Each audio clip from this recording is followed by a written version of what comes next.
On September 27th, fighting erupted in Nagorno Karabakh again. Armenia and Azerbaijan began clashing, both sides reporting casualties and death, including of civilians. This conflict is happening in the context of a broader geopolitical space, and it has the potential to become a proxy for issues that go beyond that mountainous region.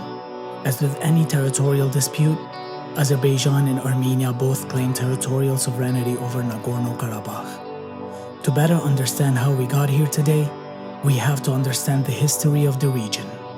Historians trace the origins of the region back to 189 BC, when it was the 10th province of the Kingdom of Armenia.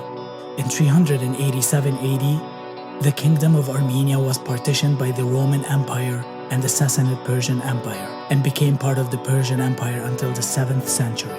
The Umayyad and the Abbasid controlled it for the next 2 centuries.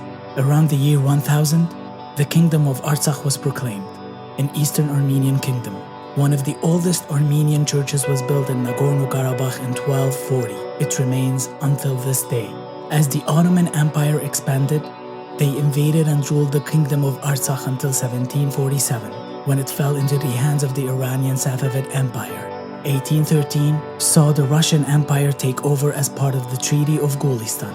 91% of the people were Armenians at the time, with the other 9% being Tatars and Kurds. As World War I ravaged and the Russian Empire fell and gave way to the Bolshevik Revolution, clashes broke out between the newly established republics of Azerbaijan and Armenia. After the defeat of the Ottoman Empire, the British controlled the region in its entirety. They appointed Khosrow Bey Sultanov, an appointee of the Azerbaijani government, pending a final decision on Nagorno Karabakh in the Paris Peace Conference. But in 1920, both countries were Sovietized and the status of Nagorno Karabakh was engulfed in Soviet politics. By direct order of Stalin, Nagorno Karabakh became an autonomous administrative entity of Azerbaijan SSR, despite being 94% ethnically Armenian. This was likely a conscious decision, as with many similar decisions at the time, better to divide and conquer. As things began to unravel in the Soviet Union, Nagorno Karabakh made its first attempt at separating in 1988, voting in a referendum to be united with Armenia. What was initially peaceful grew violent, with both sides engaged in ethnic cleansing. Moscow rejected all attempts at secession and put Nagorno Karabakh under its direct rule, and eventually placed the region under Azerbaijan SSR in 1989. As the USSR dissolved, both Armenia and Azerbaijan declared their independence, and Nagorno Karabakh followed suit. However, on November 26, 1991, Resolution number 27912 was passed by the National Assembly of Azerbaijan to abolish the autonomous status of Nagorno Karabakh and claiming it as part of Azerbaijan. The clashes that began in 1988 between Armenia and Azerbaijan continued. Ethnic Armenians supported by Armenia were in full control over Nagorno Karabakh by the time Russia brokered the ceasefire in 1994. Since then, the region has largely been considered Azerbaijani but under the control of ethnic Armenians. While the region today remains largely Armenian, hundreds of thousands of Azeri and Armenian nationals were displaced during the height of the war. The conflict has, with some exceptions, remained largely in stalemate.